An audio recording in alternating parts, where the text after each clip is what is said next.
नमस्कार, मैं भूपेन साहू। आप देख रहे हैं प्रखर टीवी। प्रखर टीवी में आप देश दुनिया के साथ राज्य और धमतरी जिले के प्रमुख खबरों को हम आप तक पहुंचाते हैं। आइए जानते हैं कि इस वक्त की क्या खास खबर है। भारतीय जनता पार्टी विगत पखवाड़े भर से सामाजिक समरसता को लेकर जिले में अनेक आयोजन कर रही है। मंगलवार को जैन स्थानक भवन में जिला भाजपा द्वारा बाबा साहेब भीमराव अंबेडकर सम्मान सभा सह समरसता संगोष्ठी में जिले भर के पिछड़े दलित समाज के प्रतिनिधि एवं पार्टी कार्यकर्ता बड़ी संख्या में उपस्थित हुए।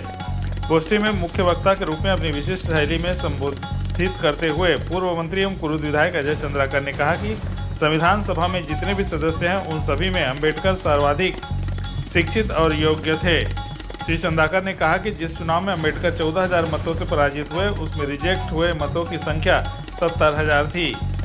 यह कांग्रेस द्वारा कराया गया आजाद भारत का पहला चुनावी घोटाला था। उन्होंने भाजपा स्थापना दिवस कार्यक्रम, सभी मंडलों, सक्रिय सदस्य सम्मेलन, गांव चलो बस्ती अभियान, दलित परिवार से संपर्क कार्यक्रम पर धन्यवाद ज्ञापित किया।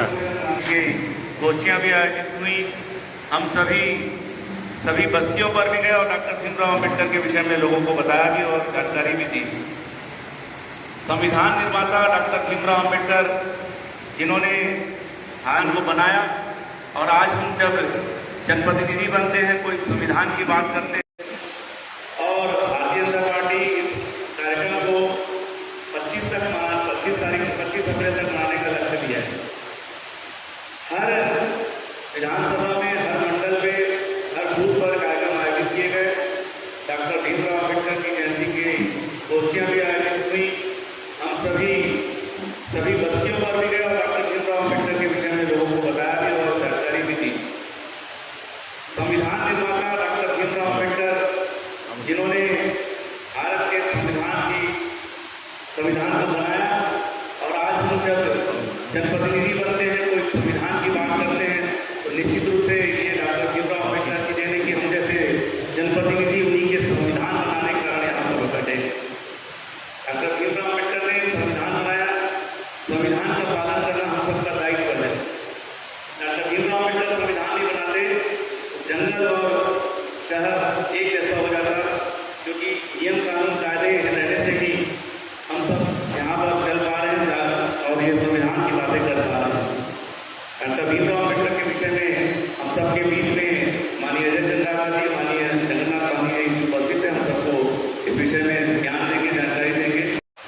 बाबा साहब अम्बेडकर जी के सम्मान सभा के रूप में आयोजित करने का निर्णय भारतीय जनता पार्टी ने लिया था और उसमें समाज के विभिन्न वर्गों के साथ समरसता पर चर्चा, परिचर्चा और इस सभा के माध्यम से डॉक्टर भीमराव अंबेडकर जी के जीवन के कुछ पहलुओं का चर्चा आप सबके बीच करने का कार्यक्रम लेकर के भारतीय जनता पार्टी ने इस कार्यक्रम का आयोजन किया। आज के इस कार्यक्रम में हमारे राष्ट्रीय महामंत्री जी श्री राधा मोहन जी को धमतरी में इस कार्यक्रम के लिए आना था। अपरिहार्य कारणों से उनका दिल्ली से यहाँ आना संभव नहीं हो पाया और हम सबका अच्छा अवसर है कि हम आज अजय जी को गंभीरता से और आत्मीयता से सुनेंगे। बाबा साहब के बारे में उनका जो अध्ययन है, उस अध्ययन का लाभ लेने का अवसर हम सबको आज प्राप्त होगा। बाबा साहब अम्बेडकर जी के संबंध में चर्चा करें तो अनेक संगठनों के बीच जिन्होंने अपने जीवन को खपाया और भारत के सर्वांगीण विकास के लिए भारत के सभी समाज को समान अवसर कैसे मिले इस राष्ट्र जीवन में, सामाजिक, राजनीतिक, आर्थिक समस्त पृष्ठभूमि पर समाज का हर वर्ग पूर्ण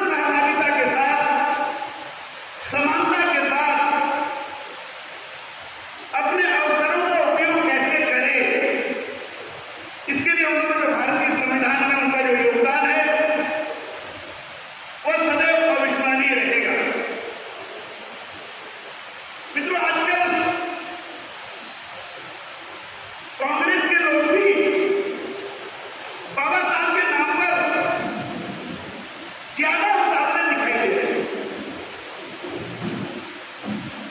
पर बाबा साहब के जीवन काल में जो घटनाएं घटित हुई और उन घटनाओं में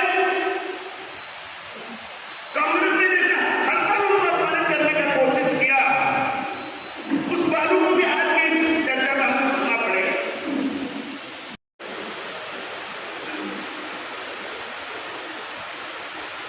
डॉक्टर भीमराव अम्बेडकर की जीवनी पूरी आप लोगों ने सुनी, लेकिन ये बात थोड़ा सोचिए, 1891 में पैदा हुए थे अंत्य जगत जिसको बोलते हैं अवश्यता, उस पर किताब भी लिखी, उसको प्रत्यक्ष अनुभव भी किया और उसके साथ हम राजनीतिक सामाजिक तौर पर व्यवहार क्या हो और उसके अभिव्यक्ति कैसे हो उसके जीवन में। कांग्रेस यदि कहती है संविधान बचाओ, किस बात के लिए संविधान बचाना चाहिए? वक्फ मोदी जी ने लाया इसे, वक्फ कानून सड़क में नहीं बना, भारत की संसद ने बनाया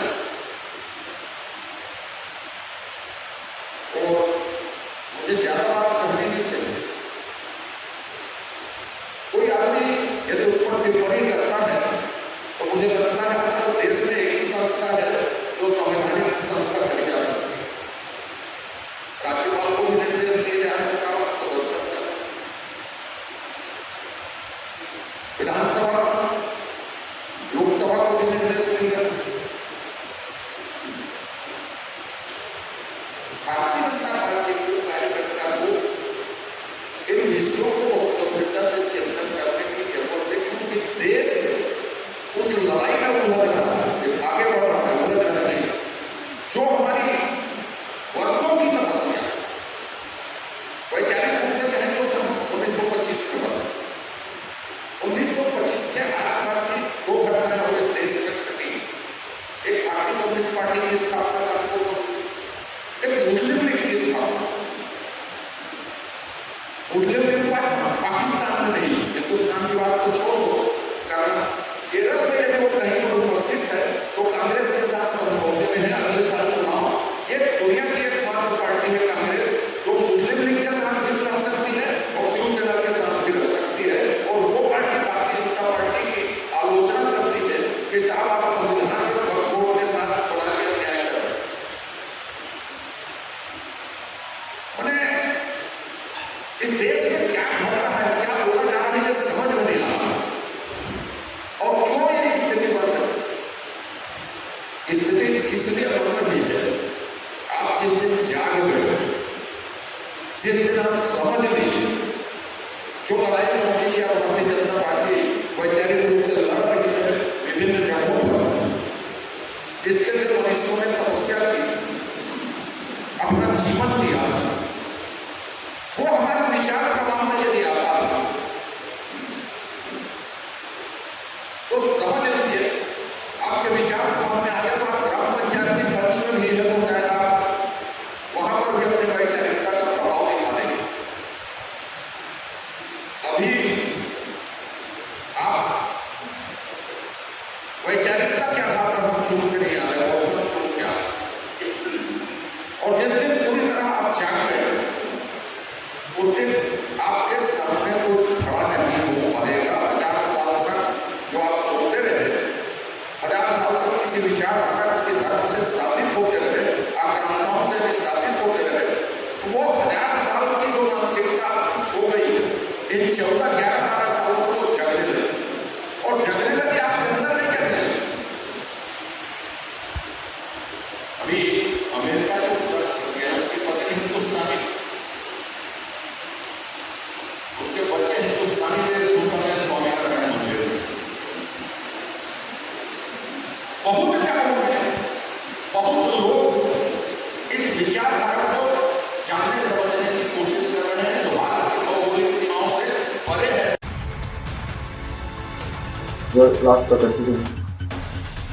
तो ये थी अब तक की खबरें। आगे की खबरों के लिए बने रहिए।